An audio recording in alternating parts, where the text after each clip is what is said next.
Company के नाम पर एक प्रॉपर्टी हुई, वह प्रॉपर्टी थी 29/4। उसके बाहर हम खड़े हैं, यह है वह प्रॉपर्टी 29/4 ऑटोवेज प्राइवेट लिमिटेड। जी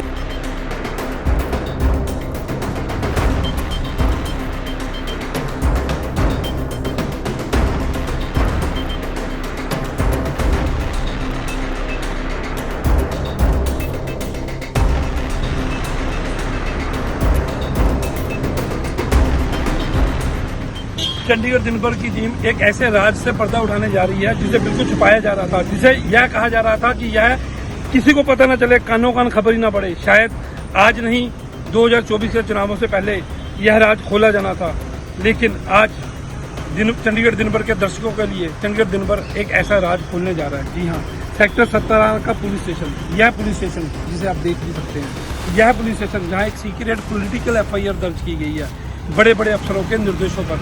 वह सीक्रेट FIR जिसमें कोई आरोपी नहीं है, सारे ही अज्ञात हैं, लेकिन बड़ी चालाकी से, बड़े अच्छे अंदाज से इसमें एक ही नाम लिखा गया है बार बार, वो है थियोन फार्मास्यूटिकल। थियोन फार्मास्यूटिकल जिसका नाम आते ही शहर की शायद राजनीति में भूचाल आ जाए। क्यों? क्योंकि ये थियोन फार्मास्यूटिकल किसी और के नहीं, शहर के सबसे बड़े नेता, पूर्व रेल मंत्री, कांग्रेस के सबसे बड़े नेता पवन कुमार बंसल के परिवार वालों की है। लेकिन इसमें वह ना तो आरोपी है, ना उन पर आरोप है, बस कंपनी का नाम है। अब इसको क्यों छुपाया जा रहा है, इसके पीछे क्या मंशा है, या तो आने वाला समय ही बताएगा।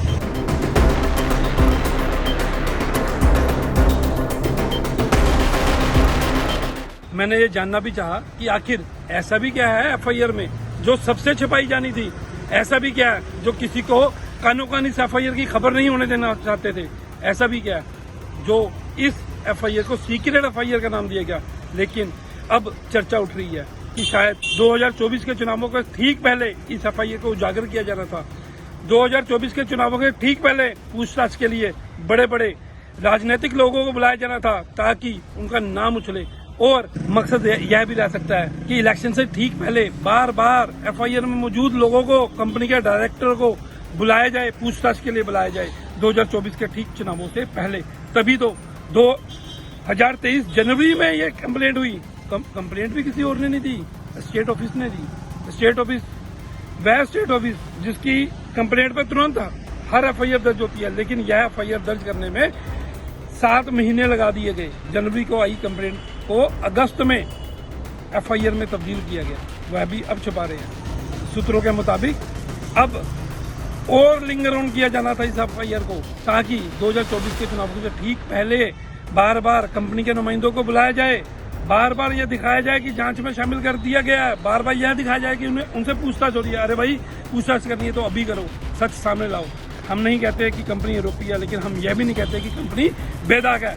हम यह नहीं कहते कि FIR में जिन जिन लोगों का नाम है वे बेदाग हैं या कसूरवार, लेकिन जो कसूरवार है उन्हें सामने लाया जाए, जो बेदाग है उन्हें छोड़ दिया जाए, बेवजह किसी का नाम उछालकर उन्हें बदनाम ना किया जाए।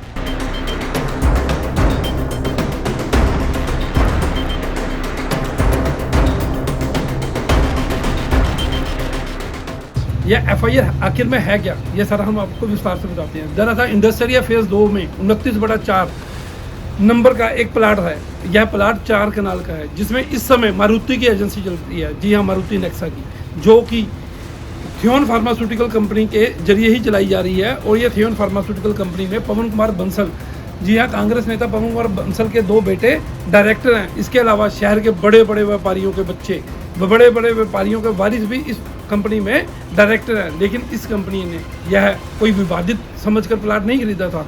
यह प्लाट उन्होंने पूरे पैसे, पूरा कलेक्टर रेट देकर वाइट में सारे पैसे दिए, कोई ब्लैक में पैसा नहीं किया, सारे पैसे देकर यह प्लाट खरीदा। जब यह प्लाट खरीदा, इनके पोजेशन में आ गया, उसके बाद कंपनी के कई वारिस खड़े हो गए, एक एक कर सभी स्टेट ऑफिस पहुंच गए, कहा कि यह तो GPA गलत है, यह GPA तो हमारे नाम है। दरअसल एक मुख्तियार सिंह के नाम पर यह प्लाट अलाट हुआ था, उसकी मौत हो चुकी है। उसकी मौत के बाद कई इसके वारिस खड़े हो गए हैं।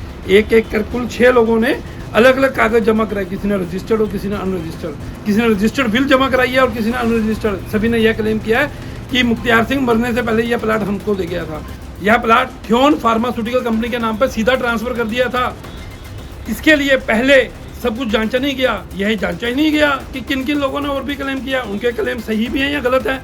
हो सकता है उनके क्लेम सही हो सकता है वो बिल्कुल सरासर फर्जीवाड़ा कर रहे हो जानबूझकर, क्योंकि इसमें पवन बंसल की परिवार की एक कंपनी, ऐसी कंपनी जिसमें पवन बंसल के परिवार के लोग शामिल है, उनको डिफेम करने के लिए, उनको फंसाने के लिए यह क्लेम किया गया। लेकिन हड़बड़ाहट में स्टेट ऑफिस ने पहले तो सीधा यह थियोन फार्मास्यूटिकल कंपनी के नाम पर प्लाट ट्रांसफर कर दिया।